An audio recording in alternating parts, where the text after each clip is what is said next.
నమస్తే. ఎప్పుడెప్పుడా అని ఎదురు చూస్తున్నటువంటి తెలంగాణ మంత్రివర్గ విస్తరణకు గ్రీన్ సిగ్నల్ పడింది. 4వ తారీఖు 4వ తేదీన తెలంగాణ మంత్రివర్గ విస్తరణ జరుగుతున్నది. కొత్తగా 5గురు మంత్రులని తీసుకునేటువంటి అవకాశం కనబడుతున్నది. వీలైతే 6గురు మంత్రులను కూడా తీసుకునేటువంటి అవకాశం కనబడుతున్నది. ఇక ఎవరెవరు ఏమిటి అనేటువంటి విషయం ముఖ్యమంత్రి గారికి కూడా తెలిసి ఉండకపోవచ్చు. అధిష్టానం నుంచి సీల్డ్ కవర్లు ఎవరికి వస్తాయి వాళ్లకు 4వ తారీఖు అంటే 3వ తారీఖు నాడు వాళ్ళకు ఫోన్లు వస్తాయి. వాళ్ళు సిద్ధంగా ఉండాలి.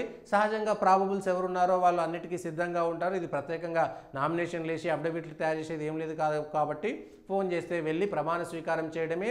శాఖల మార్పు అనేటువంటిది కూడా వినబడుతుంది. ఎవరిని శాఖల నుంచి మారుస్తారు, అయితే ఒకరో ఇద్దరో మంత్రులను కూడా తొలగిస్తారనేటువంటి చర్చ జరిగినటువంటి నేపథ్యంలో తొలగిస్తే ఖచ్చితంగా అది ప్రభావం పడుతుంది, ప్రభుత్వం పైన ప్రభావం పడుతుంది, పార్టీ పైన కూడా ప్రభావం పడుతుంది అనేటువంటి ఒక అంచనాకు వచ్చిన తర్వాత ఇప్పుడు తొలగించేటువంటి కార్యక్రమం లేకపోవచ్చు. దాదాపుగా 3 ఏళ్ళు అంటే ఏడాదిన్నర అయింది. ఇంకొక ఏడాదిన్నర తర్వాత మళ్ళా తిరిగి ఈ పునర్వ్యవస్థీకరణ ఏదైనా చేసినప్పుడు అప్పుడు మంత్రివర్గం నుంచి ఎవరైనా తొలగించేటువంటి అవకాశం ఉంది. కానీ ఇప్పుడు తొలగిస్తే అది తప్పుడు సంకేతాలను పార్టీ కార్యకర్తలకు తీసుకెళ్లేటువంటి అవకాశం ఉంది. ఎవరిని తొలగించినా పార్టీ ఎదుగుదల కోసం, పార్టీ విజయం కోసం అందరూ కష్టపడి పనిచేశారు కాబట్టి వాళ్ళని తొలగించడం పైన ఆ కులం వాళ్ళు, ఆ వర్గం వాళ్ళు, లేకపోతే ఆ ప్రాంతం వాళ్ళు, ఆ జిల్లా వాళ్ళు ఎవరో ఒకరు ఖచ్చితంగా ఇబ్బంది పడేటువంటి అవకాశం ఉంది. ప్రజల్లో నెగిటివ్ చర్చ వెళ్ళేటువంటి అవకాశం ఉంది. కాంగ్రెస్ కార్యకర్తలు కూడా నెగిటివ్గా చర్చించేటువంటి అవకాశం ఉంది. కాబట్టి 5గురిని ఖచ్చితంగా తీసుకుంటారని, వీలైతే 6గురిని కూడా తీసుకునేటువంటి అవకాశం కనబడుతుందని 4వ తేదీన ఖచ్చితంగా తెలంగాణలో మంత్రివర్గ విస్తరణకు సంబంధించినటువంటి ప్రమాణ స్వీకారం ఉంటుంది. ముందు రోజు ఆ చర్చ, దానికి సంబంధించి ఎవరెవరైతే వస్తారో వాళ్ళకి సంబంధించి ప్రాబబుల్స్గా ఎవరుండొచ్చు ఎవరుండకపోవచ్చు అనేటువంటి చర్చ జరుగుతున్నది.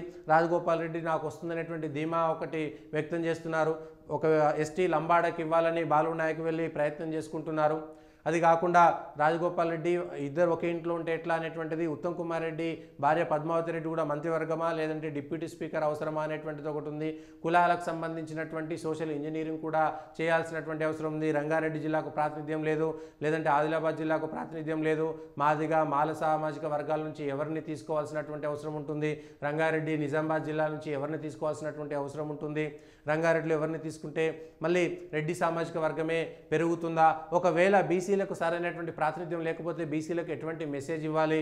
ఎస్సీలలో మళ్ళీ మాలె మాదిగలకు సంబంధించినటువంటి గొడవ వస్తుంది కాబట్టి మాదిగల జనాభా ఎక్కువ కాబట్టి మాలలకు ఎక్కువ ఇస్తే, వివేక్ ఇస్తే ఎట్లాంటి పరిస్థితులు ఉంటాయి? ఇప్పటికే స్పీకరు మినిస్టరు కూడా ఉన్నారు కాబట్టి మరొక మినిస్టర్ ఇస్తే మాదిగలకు ఒకటైపోయి మాలలకు మాత్రం 3 వస్తాయి. ఆ విధంగా మాదిగల వ్యతిరేకతను చూడగొట్టుకుంటారా? ఇట్లాంటి అనేకమైనటువంటి విషయాల నేపథ్యంలో ఎవరి పేరు కూడా బయటికి రావడం లేదు. ఒక లంబాడా ఇస్తారా ఇవ్వరా?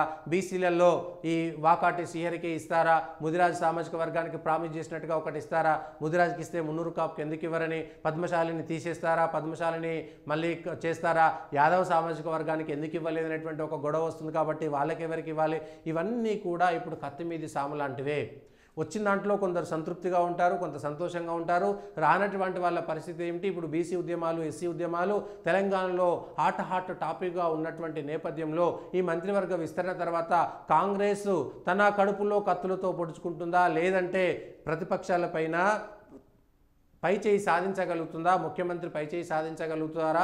ఆ తర్వాతనే మంత్రివర్గ విస్తరణలో వచ్చినటువంటి మార్పుల అనుగుణంగానే పీసీసీలకు సంబంధించి, డీసీసీలకు సంబంధించినటువంటి బాధ్యతలు కూడా ఇచ్చేటువంటి అవకాశం కనబడుతుంది. ఎక్కడైతే మంత్రివర్గంలో ఏ సామాజిక వర్గాలకు సరైనటువంటి ప్రాతినిధ్యం లభించలేదో వాళ్ళందరినీ ఇటు పీసీసీలోనూ అటు ఏఐసీసీలోనూ పార్టీ పదవుల్లో సర్దిచ్చేటువంటి అవకాశం కనబడుతున్నది. కాబట్టి తెలంగాణలో ఏడాదిన్నరగా ఎదురు చూస్తున్నటువంటి మంత్రివర్గ విస్తరణకి ముహూర్తం ఖరారైనట్టుగానే కనబడుతున్నది.